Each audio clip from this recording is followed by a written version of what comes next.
Jenis nutrisi. Makanan yang kamu konsumsi seharusnya tidak hanya sekedar mengenyangkan tetapi harus mengandung nutrisi atau gizi.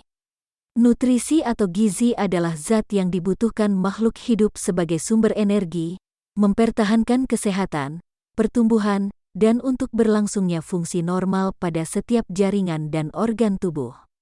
Sebenarnya, makanan yang kamu konsumsi sehari-hari harus mengandung 6 jenis nutrisi yaitu karbohidrat, lemak, protein, vitamin, mineral, dan air.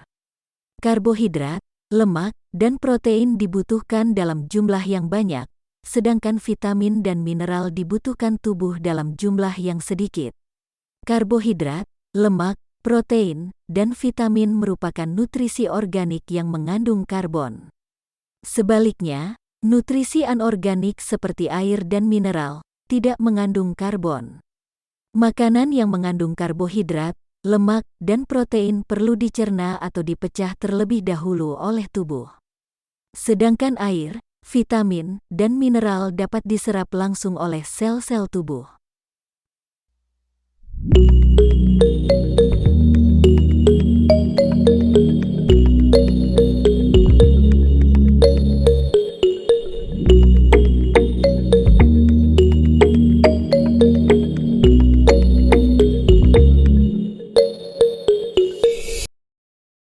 A. Karbohidrat. Bacalah kandungan nutrisi pada label beberapa bungkus biskuit. Kamu akan melihat bahwa jumlah karbohidrat yang tertera pada bungkus biskuit lebih tinggi daripada jumlah nutrisi lainnya. Setiap molekul karbohidrat terbuat dari karbon, hidrogen, dan oksigen. Karbohidrat adalah sumber utama energi bagi tubuh. 1 gram karbohidrat menghasilkan 4,1 kilokalori. Terdapat 3 jenis karbohidrat yaitu gula, pati, dan serat. Gula disebut karbohidrat sederhana. Contoh makanan yang mengandung gula antara lain buah-buahan, madu, dan susu. 2 jenis karbohidrat lainnya, yaitu pati dan serat disebut karbohidrat kompleks. Pati ditemukan dalam umbi-umbian seperti kentang dan makanan yang terbuat dari biji-bijian.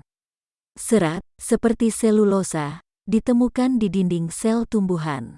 Makanan seperti roti gandum atau sereal, kacang-kacangan, sayuran, dan buah-buahan merupakan sumber serat yang baik. Serat tidak dapat dicerna oleh saluran pencernaan makanan manusia, sehingga dikeluarkan sebagai feses. Dengan demikian, serat bukan merupakan sumber energi bagi tubuh manusia. Konsumsi karbohidrat terlalu berlebihan dapat menyebabkan penyakit gula atau diabetes. Hati-hati dengan diabetes. Menurut WHO 246 juta orang di dunia mengidap diabetes. Jumlah ini menunjukkan hampir 6% dari populasi orang dewasa di dunia. Karena jumlahnya yang besar ini maka diabetes disebut sebagai the silent epidemic. Penyebab utama peningkatan kejadian diabetes adalah gaya hidup. Olahraga teratur dan pengaturan pola makan dapat mengurangi atau menunda timbulnya diabetes lebih dari 50%. Untuk mengetahui kadar gula darah dalam tubuhmu, kamu dapat menggunakan alat pengukur kadar gula dalam darah. Kadar gula darah normal berkisar antara 60 sampai 100 mg per desiliter darah saat dalam kondisi tidak makan. Jika setelah makan, kadar maksimal kurang dari 140 mg per desiliter darah.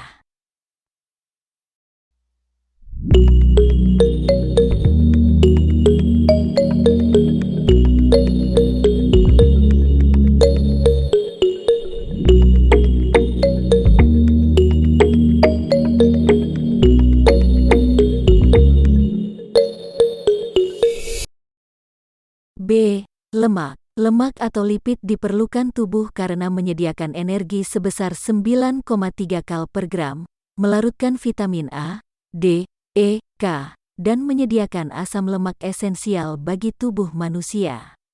Selama proses pencernaan, lemak dipecah menjadi molekul yang lebih kecil, yaitu asam lemak dan gliserol.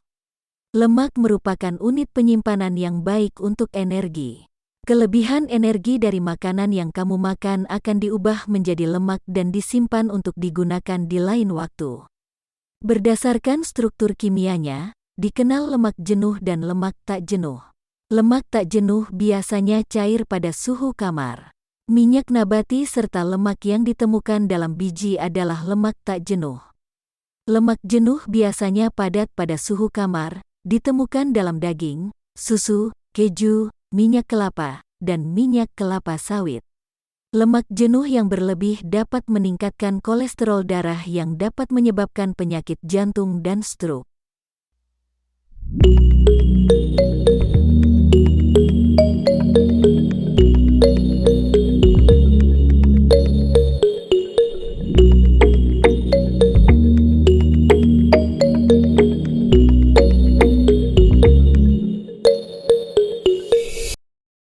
C. Protein. Protein dibutuhkan sebagai penghasil energi, untuk pertumbuhan dan mengganti sel-sel tubuh yang rusak, pembuat enzim dan hormon, dan pembentuk antibodi, sistem kekebalan tubuh. Protein merupakan molekul besar yang terdiri atas sejumlah asam amino. Asam amino terdiri atas karbon, hidrogen, oksigen, nitrogen, dan kadang-kadang belerang. Protein yang kamu makan dapat berasal dari hewan, protein hewani, dan dari tumbuhan, protein nabati. Bahan makanan yang mengandung protein hewani antara lain daging, ikan, telur, susu, dan keju. Bahan makanan yang mengandung protein nabati adalah kacang kedelai, kacang hijau, dan kacang-kacangan lainnya. Kacang kedelai sebagai bahan baku tempe dan tahu merupakan salah satu sumber protein yang baik. Tahukah kamu kandungan nutrisi dalam menu makanan sehari-hari? Kandungan nutrisi dalam bahan makanan dapat diketahui dengan menggunakan indikator uji makanan atau reagen. Berikut tabel yang menunjukkan jenis reagen untuk mengetahui nutrisi dalam bahan makanan.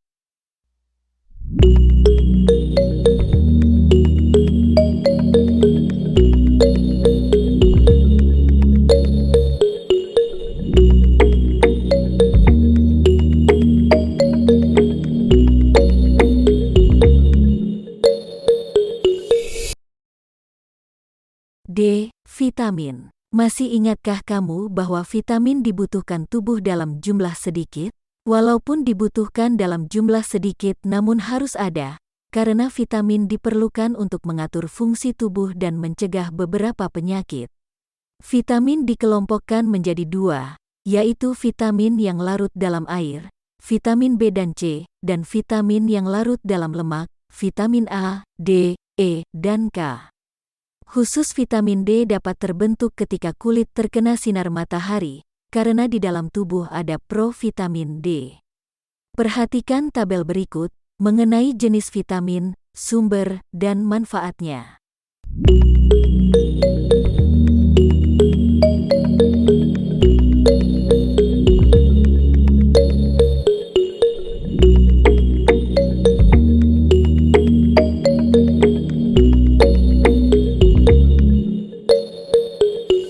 Kamu telah mengetahui beberapa sumber vitamin bagi tubuh kita.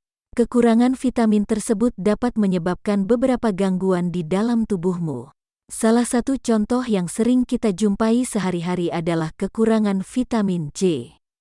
Salah satu akibat kekurangan vitamin C adalah sariawan.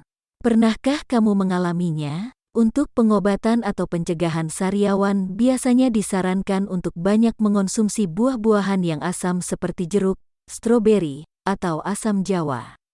Padahal tidak semua orang suka rasa yang terlalu asam. Tahukah kamu bahwa sebenarnya vitamin C itu tidak hanya terdapat pada buah-buahan yang asam? Nah, sebagai seorang peserta didik yang kritis, coba kamu selidiki buah-buahan apa saja yang juga banyak mengandung vitamin C.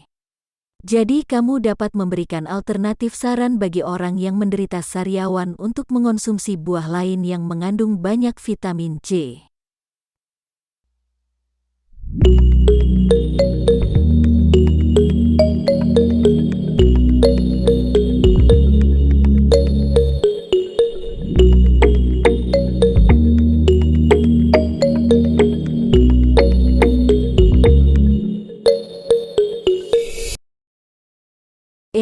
Mineral. Tubuhmu memerlukan sekitar 14 jenis mineral, di antaranya kalsium, fosfor, kalium, natrium, besi, iodium, dan seng.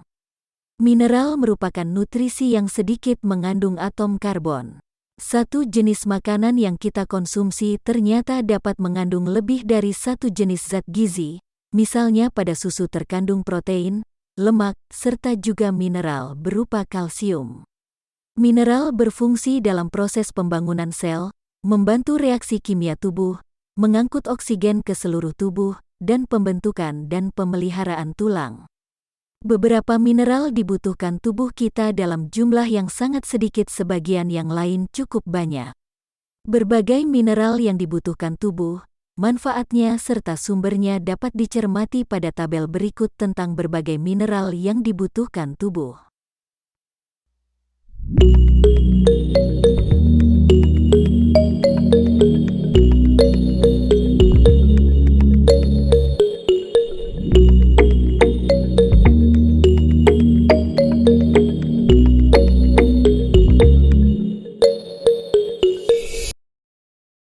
Air. Apakah kamu pernah olahraga pada siang hari yang panas? Apa yang kamu rasakan? Kamu mungkin merasa haus. Selanjutnya kamu akan mencari air minum. Air penting bagi tubuhmu untuk menjaga kelangsungan hidup. Kamu tentu lebih dapat menahan lapar daripada menahan haus. Mengapa demikian? Karena sel-sel tubuhmu membutuhkan air untuk beraktivitas.